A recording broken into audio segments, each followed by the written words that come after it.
بسم الله والصلاة والسلام على رسول الله. I just like good afternoon or good evening. I would like to welcome all of you for this session of Management 501, Organizational Behavior and Leadership. And today we are still in Daft textbook.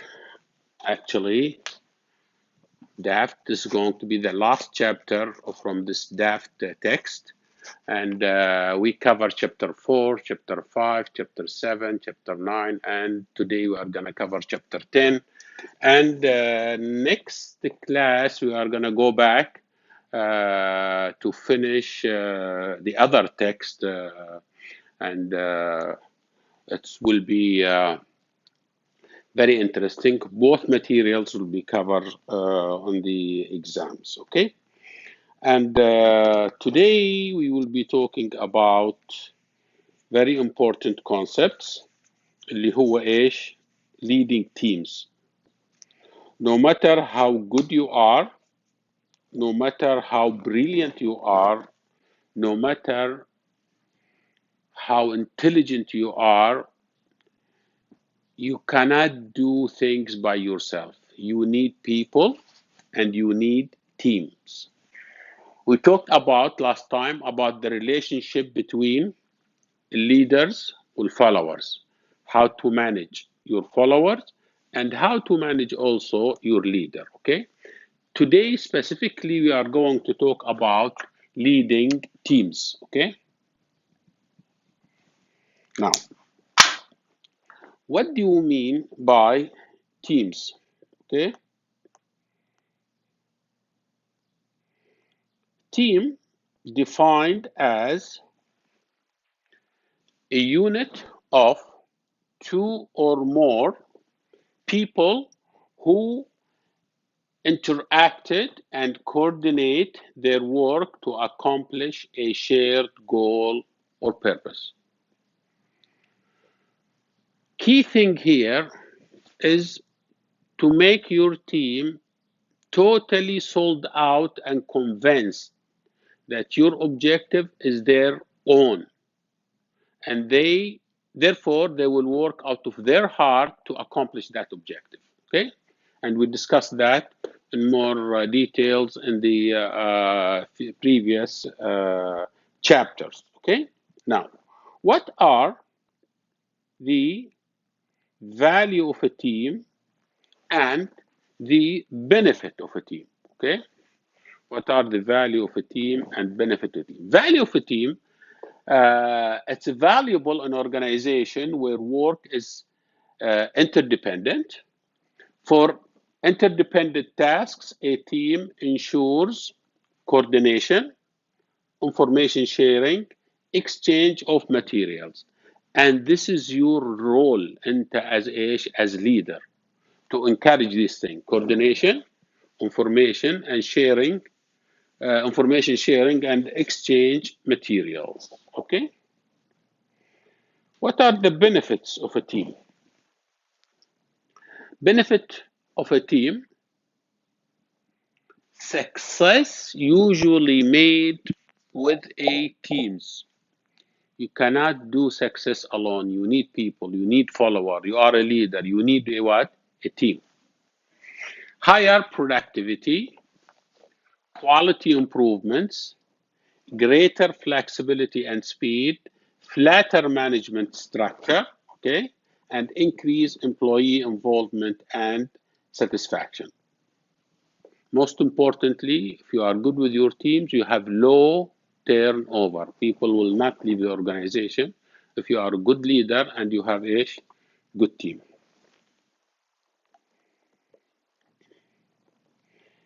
The evolution of a team, okay?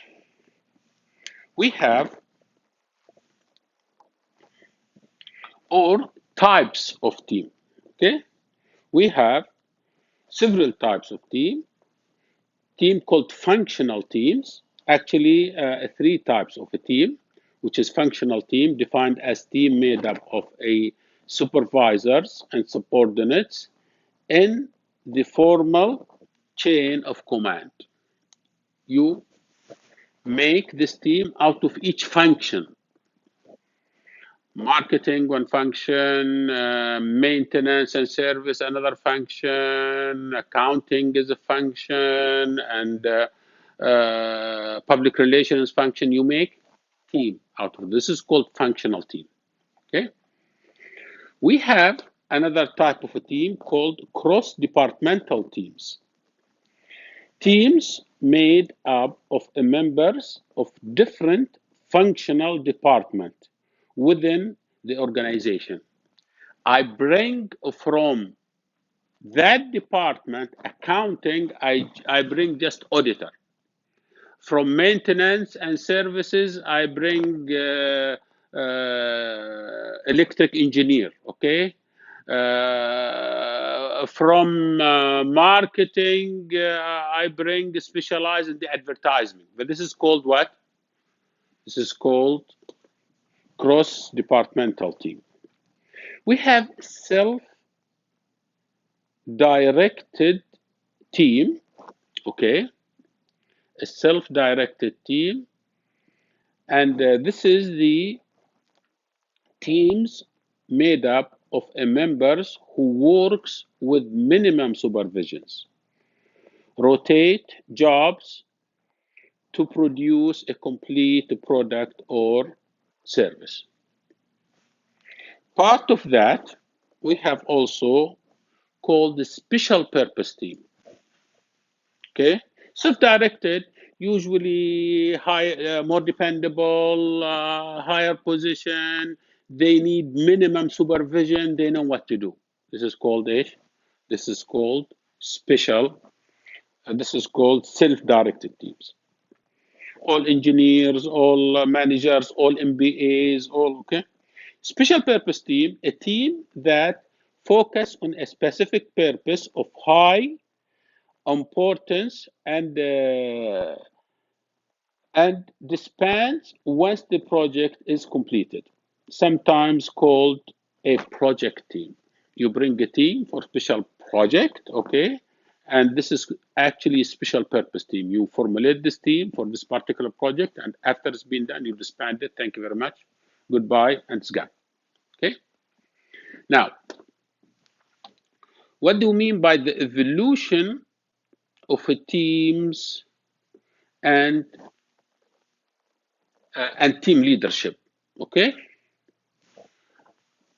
the traditional functional team, which is grouping individuals by activities, as we discussed and defined, leaders centered, everything goes about the leader. He's the center of everything, and he gives orders, he gives everything.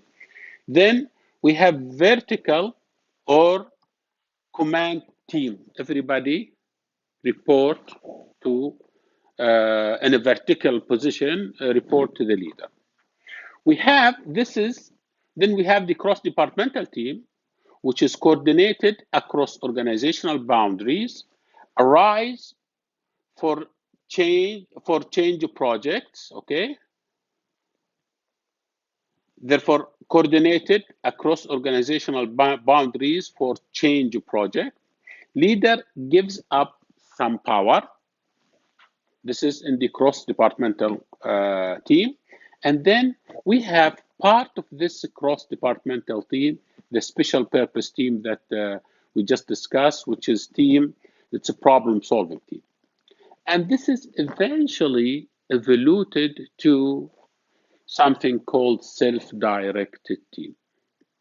The evolution came in within the organization rather than very formal, functional. Better teams are the self-directed teams, okay? Which you give them, it's autonomous, very important to choose the correct chemistry between people and the harmony so that you don't have a conflict. They cooperate more. It's autonomous, defines own boundaries, they know, and member-centered and self-management team. Now, this type need for team leadership, which is the self-directed team, while this type need for traditional leadership. Question is, do we need all the time traditional or cross-departmental or self-directed? Yes, you need all of them. Depends on the complexity of the problem, depend on their purpose, therefore, but the best out of all is the self-directed team, okay? You need the functional, you need the cross-departmental, and you need the self-directed, and it's better always to use the self-directed to give you more time as a leader to do other important job, okay? Dilemma for team members, okay? The dilemma for team members, okay, we have to give up our dilemma is for the team members, they have to give up their independence as a people, as a team member. Sometimes they have to give up their what? Independence. Usually they're independent, they work by themselves, and when you are in a team, you have to give up that independence. You have to put with the free riders. There are so many teams, you know, you have people who are just there by chance or by accident or by default or by, because sometimes these teams or lejan or committees, when you serve in them, they give you compensation for each meeting. Sometimes you put some people just to gain monetary, and these are kind of people that, you know, just you will find type of people, we call them free riders. A team member who attains benefits from the team membership but does not actively participate and contribute to the team's work, referred to as a social loafing. He just attend, he signed his name, attend there, passive, no comments. Okay. Just maybe because he's a friend of the leader, or he's a friend of a big manager, or a friend of, he said, just put him there, and he just receive and compensation and benefits. And this is called free rider. So you will find these type of people in a team. You have to put up with those type of people. Teams are sometimes dysfunctional. Teams are sometimes dysfunctional. Uh, Sometimes teams fail and become burdens. Okay, sometimes you would like them to solve the problem, but they make the problem more complex, and they make it. We have some people of this type of attitude. If you put all this type of people, half of the glass is empty, half of the glass empty, half of the glass empty, they always look negative, and you know this is a big problem. And so you have to choose your team member very careful. Okay. The team sometimes could be an obstacle, okay, and it could fail, okay. Now, we talked about 5 dysfunctional. What are the 5 common dysfunctions of teams? These are, if they are dysfunction, there is a reason. What is the reason? Lack of trust. People don't feel safe to reveal mistakes, share concern, or express ideas. Or number 2, fear of conflict. Just say yes. He just doesn't want to have any conflict. This is dysfunctional, okay? People, fear of conflict, people go along with others for the sake of harmony. He just be with them. Say yes because everybody's saying that. They don't express conflicting opinion. And this is not good. Lack of commitment. Number 3, reason for dysfunction teams, lack of commitment. People can't truly commit to a decision because they have not contributed to their true opinion and ideas. Therefore, it's very important for the leaders or the managers or the top to sell them this idea so that they feel they participated in the decision and it is their own. Even if he would like to have his own decision, he asks people, what do you think? What do you think? What do you think? Department heads and department or supervisors. Oh, okay. Then you take decisions and you make them feel it is their decision. This is very important. But that's lack of commitment. Say, I didn't make the decision. He made it. Okay. Therefore, avoidance of accountability. This is number 4. Okay. People don't accept responsibility for outcomes, engage in finger pointing when things goes wrong. Finger pointing. Do you see? I told you. I told this guy. This guy. This is the avoidance of accountability. The person is with member team afraid of people finger on him. Said he said that he done that. That team done that. Okay, but this is part of 4 or 5 reasons for dysfunction of a team. Initiation of results, okay, members put personal ambition or the needs of their individual departments ahead of collective results. And this is a big problem. Sometimes you put your own department ahead of the company overall objective, and they don't care, okay? All what they care is about their department. But this is another reason for dysfunctional teams. Okay. Elements to lead a team to higher or to high performance. Compelling purpose, clear objectives, and explicit metrics. What do you mean by that? Okay. Teams have to know what is expected from them. They just bring them and they don't explain what exactly is needed from them. You must have been in a situation, you've been in a team, said, I don't know what they call me for, why I'm here, okay? Okay. Diversity of skills. Diversity of skills and ambiguous roles. You don't know. What's very important to define roles. And the roles have to be very, very clear when you make or formulate these teams. Okay. Streamline team size. Streamlining team size. Okay. طبعا no optimal size of the number of a team. It depends on so many factor. It's complex, complexity of the problem, of the project. But in general, or as a rule of thumb, team should not exceed 6. You know, this is the research said, team should not be more than that. Because if you have 10, 15, you lose control of everything. You lose score, you lose power, you lose sight, and everybody would hit with you. Therefore, 6, according to the research, is the best, optimal. 6 or fewer. Okay. But again, depend on culture. Maybe here is more, but this is what the research says. Okay. Then,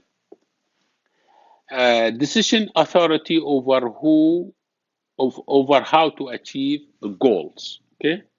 Decision authority.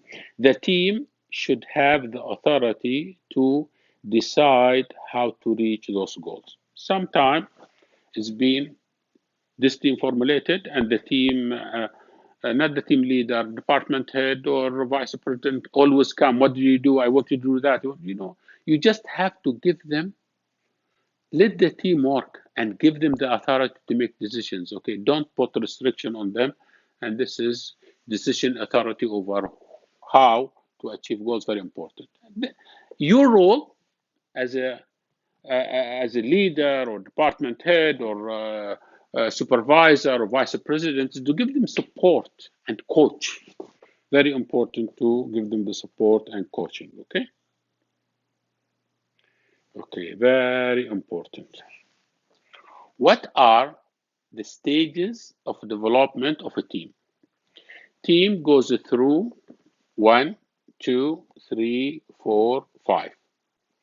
First stage, call it forming. And this forming is mainly orientation and breaking the ice. Orientation and getting acquainted, getting to know each other. Everybody, he's there, he doesn't know those guys, maybe first time he meets them. So this is the first stage. Second stage, this is called forming. Second stage called storming. Here, where conflict and disagreements happen. Everybody would like to show muscle. Everybody would like to show that he knows. Everybody, uh, so this is called storming, and this is at this stage where conflict starts happening. Norming, establishment of order and cohesion. After third, fourth meeting, then you start having everybody in the same thinking. You have better. They have their order. Okay, conflict have been resolved, and team unity is emerged. Then we have performing, cooperation and problem solving. You tell yourself the success of this team is success to myself. I might as well give them my everything I have, give them my best. Okay, and this is called performing, and this is performing where major emphasis in accomplishing team's goals. Then, after team performs, adjourning, this is where the task completed. This is wrapping up, gearing down, and signifying closer. Start closing the thing. And this is the more or less is end of team time and members. Okay. Then we have team cohesion. Team cohesion, very important, as I told you before, is very important when you select a team. The success of a team, they have to be cohesive, right chemistry, uh, right background, and cooperative nature and type. Team cohesion, the extent to which members are attracted to the team and motivated to remain on it. This is your sign. If team member attracted and they would like to stay on it, and if this team is going to be again formulated, he would like to be in it, this is your sign, team cohesion. Okay, and then we have what we call determinants of cohesion. What determine cohesion? Team interaction, shared goals, personal attraction to the team, and the presence of competition. It's always good to have competition. And then team success. Consequences of cohesion, okay? Consequences of cohesion is morale.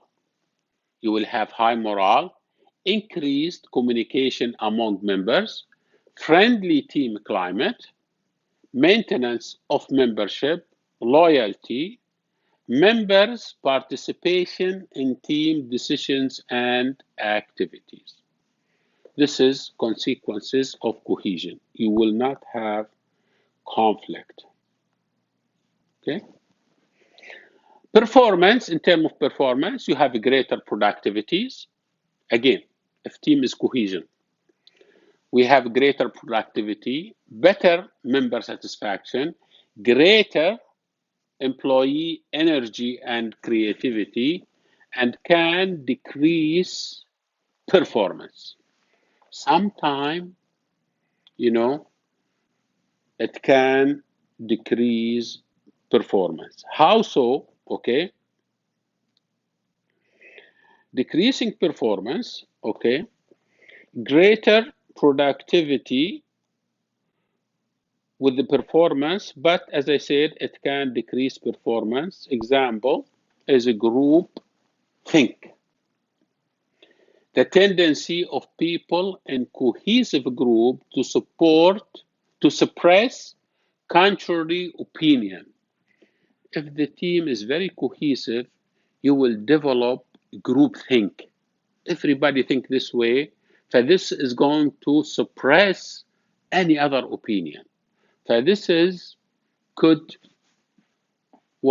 decrease it. The performance of the team will not be totally honest, because they will suppress any thing that goes against the group thing. So this is very important, and you have to be very careful of this group thing. Okay. Team norms. Okay. An informal standard of conduct that is shared by team members and guides their behavior. This is called team norms. Informal standard and conduct shared by team members and guide their behavior. Okay. What makes this norm? Okay, team norms. Two things. Primary first behavior.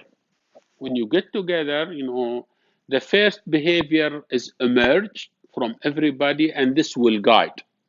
Plus, explicit leader statement. When the leader first time meet with them, he gives them statement, and this will along with the behavior of the members, this will guide the team norms.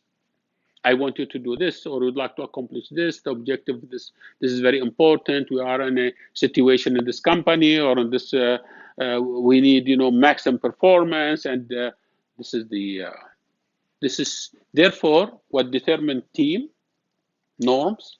Two ways: primary first behavior and the explicit leader statement. Okay. Team competencies. Okay. Goal is important. Okay. They have this type of competencies: goal setting and performance management, planning and coordinating, collaborative problem solving, communication, and conflict resolution. They should be able to resolve their conflict. Very important quality of team competencies. Okay. انت جايبهم just to cooperate and work, give you result. You don't bring them to fight. Okay. Team members roles. We have what we call task specialist role, which is initiate idea, give opinion, seek information, summarize, and energize. And we have socio-emotional role, okay, which is encourage, harmonize, reduce tension, and follow other teams members, and compromise. Therefore, these are the two team roles. We have very important also what we call virtual teams. طبعا virtual teams are becoming more and more. Okay. Virtual teams, 50% of organization, this is according to surveys, 50% of organization use virtual team. Right now, because of the coronavirus and because of, just there are more tendency to do everything virtually. Okay. To do everything virtually. Okay, virtual team made of a geographically or organizationally dispersed members and share a common purpose and are linked primarily through advanced information technology. You put them through virtually, okay, through mainly the internet. We have global teams, okay. Again, virtual teams made up of geographically or organizationally dispersed. They are not in single place, okay. Dispersed members who share a common purpose and linked primarily through advanced information technologies like the internet. Global team made up of culturally diverse members who live and work in different countries, other global teams, different countries, and coordinate some part of their activities on a global basis. Okay. This is differences between conventional, virtual, and the global team. Conventional, according to the team type, spatial distance, communication, member cultures, and leader challenges. With conventional, we have collocated, communication face-to-face, member culture are the same because from the same place, and leader challenge is very high because he's with them. Type of, the virtual team scattered, not in the same place. The communication mediated, culture is the same, and higher challenge to the leader or the, or the manager. Type of team, the global team, widely scattered, mediated communication, and member culture are different from different even countries and cultures, okay? And leader challenges is very, very, very high, okay? Skills to successfully, or to skills of successful virtual teams. We have to select the right team, start off right, use technology to build relationship, agree on ground rules from the beginning. We are going to do this and that, so let's agree upon that. Conflict, okay, it happens, okay. Antagonistic interaction in which one party attempt to thwart the intention of goals of another. Just would like to antagonize interactions. Not it's not correct, or it's not expected, or everybody would like to show muscles, especially if they are from different countries. It's very interesting, okay? And even from member within the same organization, conflict happen, okay? And as a leader, you have to manage that type of conflict. What type of conflict we have, okay? We have task conflict, relationship conflict. Task conflict, disagreement among people about the goals to be achieved or the content of the task to be performed. Okay. Relationship conflict, personal incompatibility that creates tension and feeling of personal animosity among people. Just, Buddy would like to show strength, relationship, and sometimes people don't get along because of their background, or because of different mindset, and they just don't get. This is called relationship conflicts. Okay. Now, it's very interesting. This is the balance of conflict with cooperation. Okay. Now, depending on the team performance, low all the way to high, and depending on the amount of conflict, low to high. With no conflict and no performance, this performance go very, very slow. You need just little conflict to get better, okay, until you reach a point. The conflict between people sometimes is healthy. I remember when I was at the administrator for financial administrator, and for the university, people from purchasing, people from other department, they start getting conflict about buying something for the university. Deep in me, I feel good because this is good conflict. because I can bring better prices, I can bring better quality, but some conflict to a certain extent it's needed.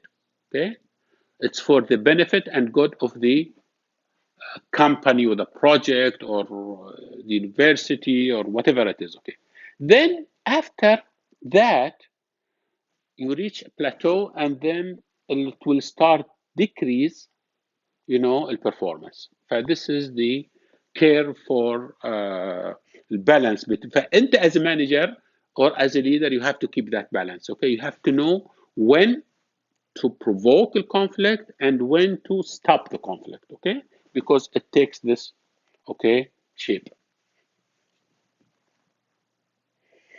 Causes of conflict. What cause conflicts? Conflict causes by competition for resources, of course, different goals. People maybe have different agendas.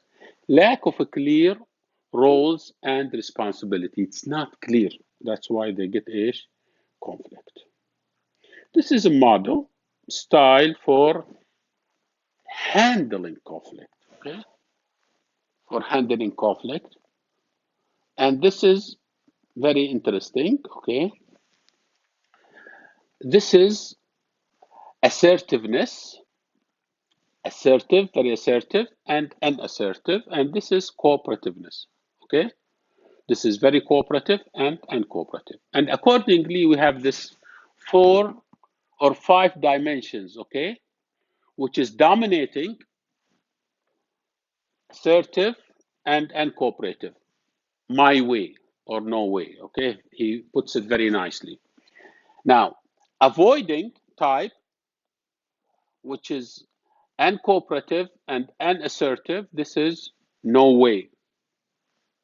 Now, then we have accommodating. This is where you have unassertive with cooperative. This is called it accommodating, and this is your way. And then we have in between, halfway assertive, halfway cooperative, and this is, they call it halfway. And then maximum cooperative and assertive, this is, they call it collaborating or our way. Therefore, we have my way, no way, your way, halfway, or the best, which is our way. This is very interesting model to handle conflict. Okay. 2 more slides. Negotiation, very important. Okay. Negotiation, people engage in a give and take discussion and consider various alternatives to reach joint decisions that is acceptable to both parties. طبعا the best negotiation is what? Win-win situation. Ways to negotiate. Okay. We have integrative negotiation, cooperative approach to negotiation, in which conflict parties try to reach the win-win situation or win-win solution. This is called, therefore, win-win solution is integrative negotiation. Disruptive negotiation, it's adversarial negotiation in which conflicting parties compete to win the most resources and give up as little as possible. Selfish. This is destructive. He wants everything and he doesn't want to give anything. Okay. Rules for reaching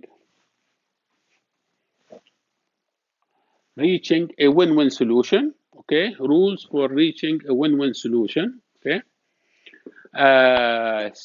Separate the people from problem. Try to separate people, problem, so that they will not take it personal. Okay. Focus on underlying interest, not current demand. What is the interest? Okay, don't focus on demand. Demand create yes or no obstacle to effective negotiation. Okay, مهم انك انت you change the direction. Okay, underlying interests present problems that can be solved creatively. Be careful. and watch for this underlying interest. Some people have interest, but present a problem that can be solved creatively. Tell them, what do you want? I can solve it for you, but we can reach to a middle point, okay? Listen and ask questions. Listen and ask questions. Insights. Insist that results be based on objective standard. You have to insist that, look, we have to agree on objective standards. You have to be reasonable. I have to be reasonable so that we will have a win-win situation.